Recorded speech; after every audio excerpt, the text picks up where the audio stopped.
Hi, this is another aircraft instrument. So this is another fuel flow indicator and endurance also. So this is a small instrument. So here you have the hidden plate of this instrument. It's a digital stuff. Power supply 14 to 28 volt DC. And on the rear you have a sub-D connector. And I have also the female connector with the wires. And there is a seal here. So let's open this thing to see what is the technology inside.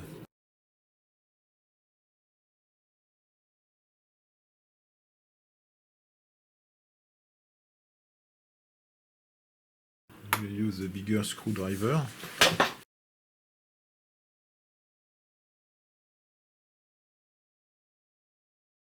This one is problematic. Okay, so this is interesting because it is a microprocessor stuff. This is a 6802 processor. We have a counter here, 4040. And we have a PAL, an EEPROM, 27C128, an SRAM here probably. This one maybe also. We have this part, I don't know exactly what is the purpose. We have power supply in and out. So let's remove this board.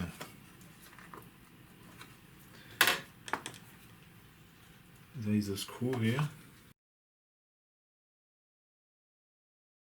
This thing is very difficult to remove.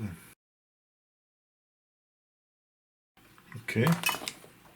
So this is a processor board. This is something classic with a plastic ICs. This doesn't look like classic aircraft system. It looks like a normal consumer product. So it seems to have different configurations here. I don't know if these are used for calibration or something like that, or different configurations.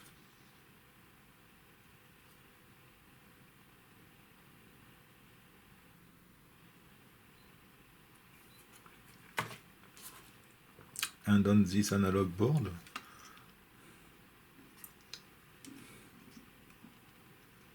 can see that we have several flux residue. It's not very good. The solderings are not very nice also, you can see. There are a lot of flux residue here.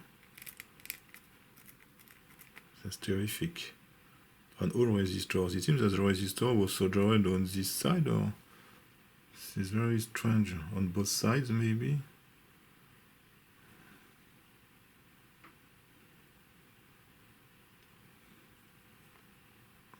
So this seems to be a DC-DC converter.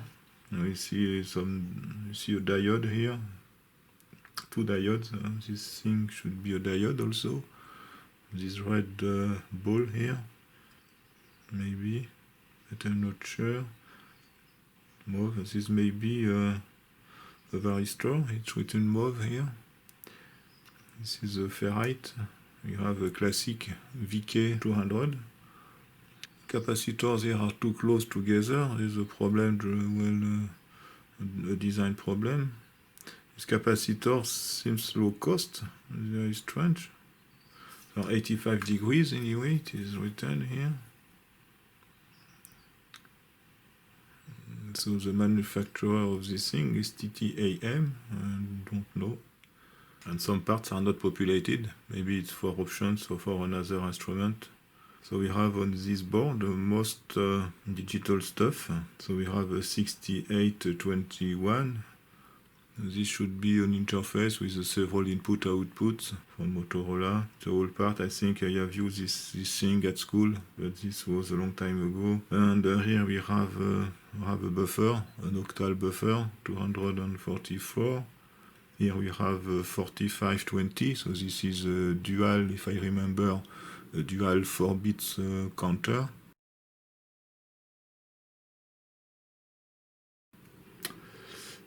Here we have 74C157. I don't remember, so maybe a multiplexer, but I'm not sure. We'll check. It gives a data sheet. And this we have another 1524.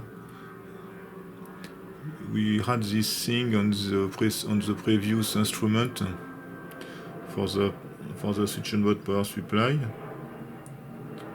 And here we have an LM229.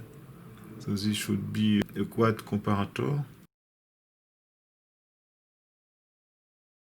So this seems to be the input filtering, maybe, because it goes directly to this capacitor and to this shock. And then this coil is for the switch and mode power supply. We have one regulator here, 5 volts, and one transistor here, TIP 115 from ST.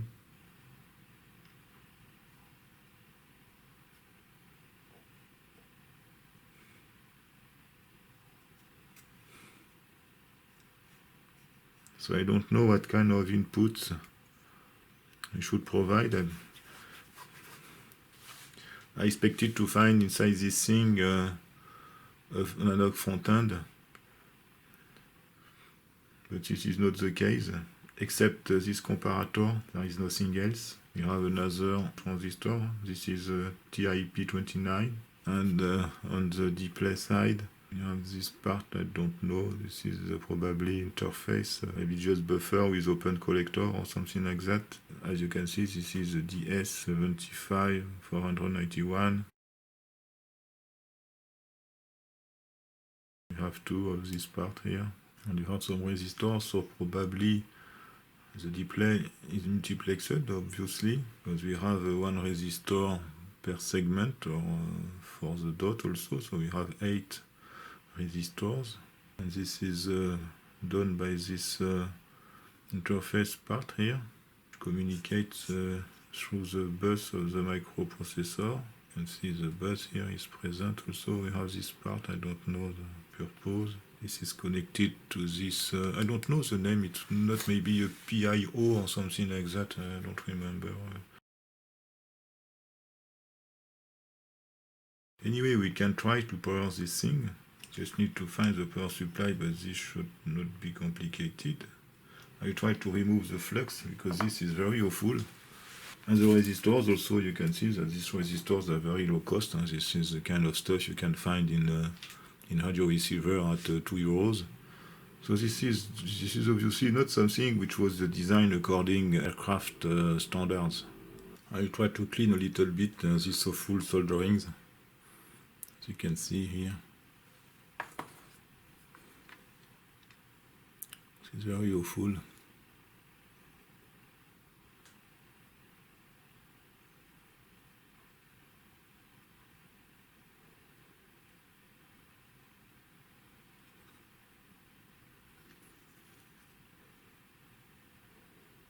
Look at this.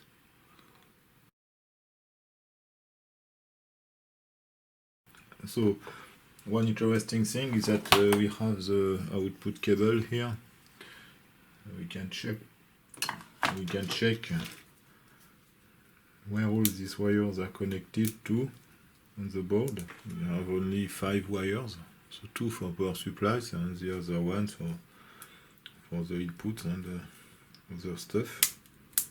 Okay, so I will start to find the ground. Okay, so this is this one. I will check the other one.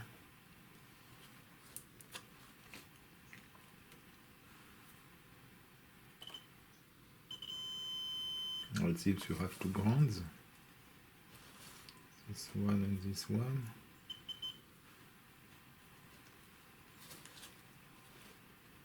Okay, so one should be for the power supply, the other one for the input. So then the power supply.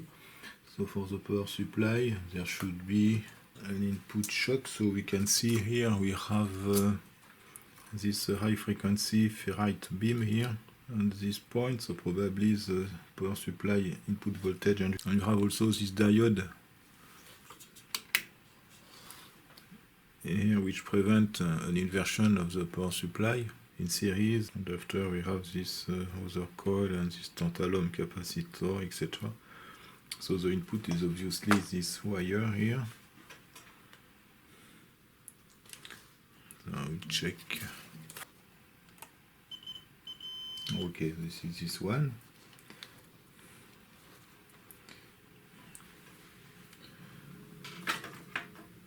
I have this red tube just here, so maybe this will do the job. Fine.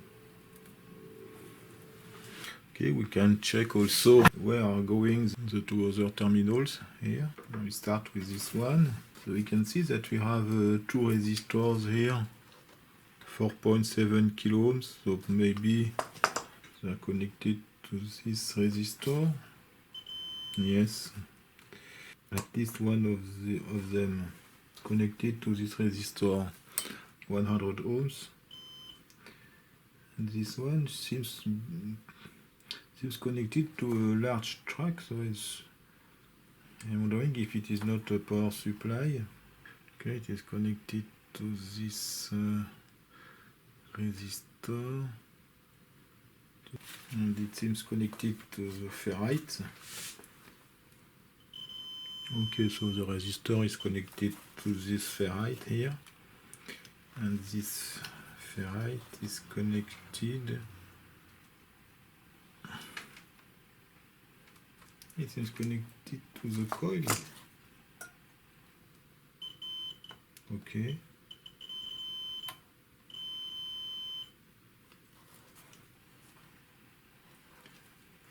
And the coil is connected to a power supply. So actually this seems to be the power supply. So it's with a resistor. So it seems you have only one input connected to one of these resistors here. Don't remember which one. So this is the input. The other one is connected to the power supply, internal power supply, maybe 12 volts or something like that, through this resistor of 100 ohms. We have one power supply and two grounds. So we have a single input which is connected to this comparator here, it seems. Okay, so the input is maybe a frequency, so we can test a different configuration. So I will reinstall this thing. I'm going to turn on the power supply. We have a short circuit. I will increase the maximum current, but okay. We need at 0.4 amp. Okay, so we have 8. So we have enter test. There is nothing. So the test button doesn't seem to work. So I think this thing doesn't work.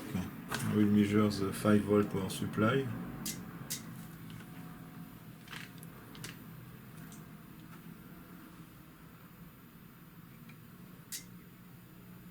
Oops, 7 volts.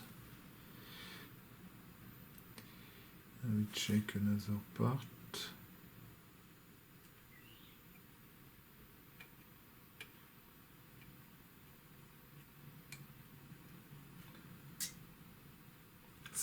So we have 7 volts on the power supply. So I think we have a problem here.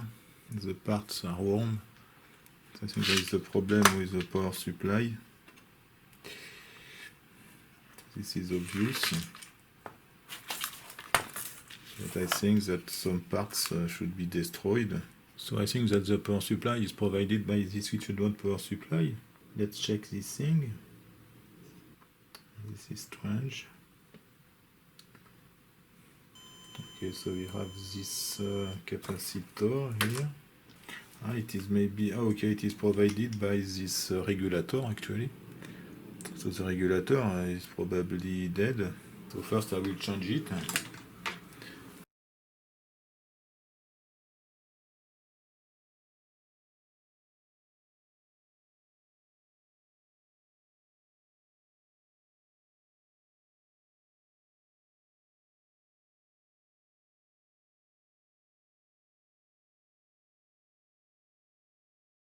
So we have a second chance.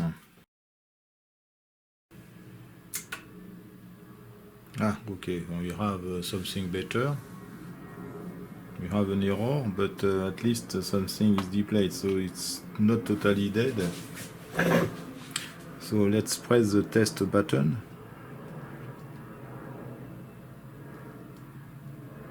Nothing.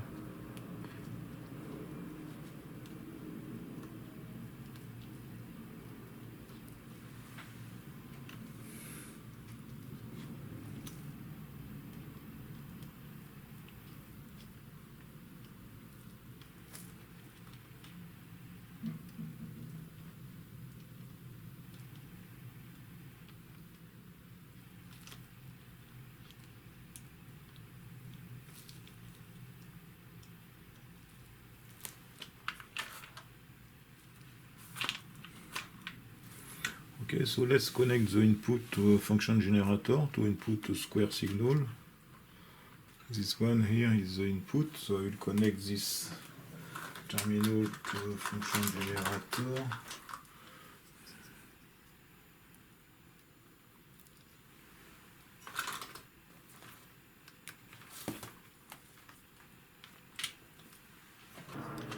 Okay, I have connected the input to a function generator, so let's see if there is a change, but we have an error 1 anyway. But we have something. Okay.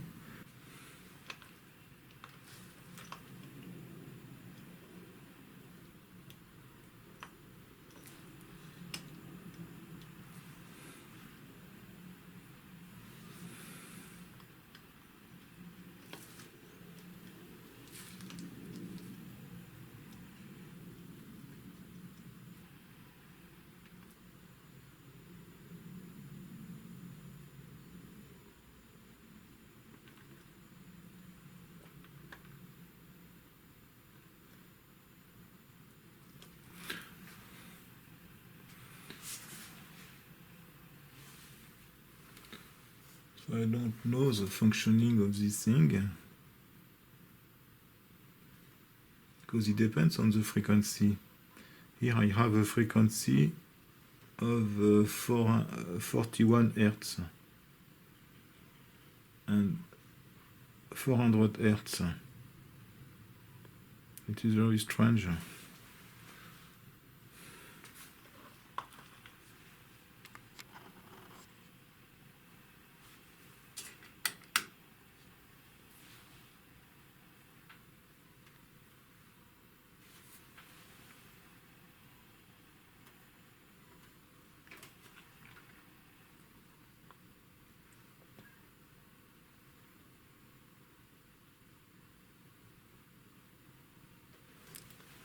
This thing seems working, but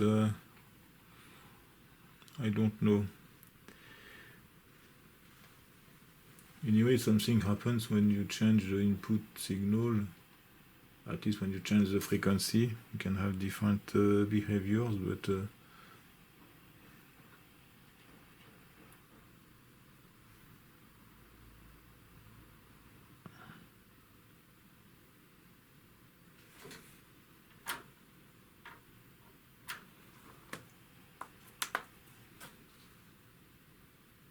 if I disconnect the input is disconnected. You have a countdown.